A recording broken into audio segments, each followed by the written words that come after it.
the Gen AI change has revealed to us what people in the Middle Ages knew very well. There isn't an original source for any knowledge. There is no author you can really attribute an idea to. Plagiarism is just not a thing that should be accepted. What matters is the quality of the output. Does it achieve the job that it needs to do?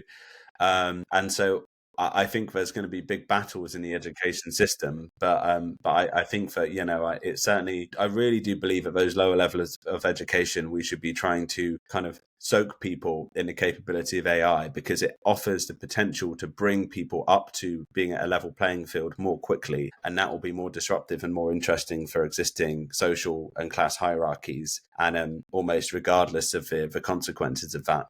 Like, I want the students to be as smart as the teachers. And if the teachers don't like that, then they're not really in the right profession, because education should be an exchange. The other part of that is that, for me, we think about a student needs to write an essay, right? Or you need to write a thesis, or, which is something we've both done. What's the point in that?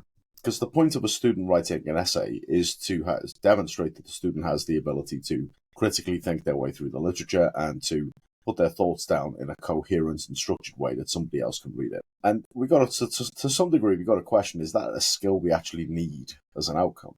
Because if we don't need that skill, because we in the future will be able to do this at great scale and facility with artificial intelligence, then the only thing that's left is to say, well, we don't need that skill, so we were just using it as a mechanism of assessment. And if that's all we were doing, is there a better way to assess? And you could argue that AI affords us that better way of assessment through this back and forth, this questioning, Socratic questioning and vocalization and voice agents and all of these things gives us the capability. So are we using outmoded methods of assessment?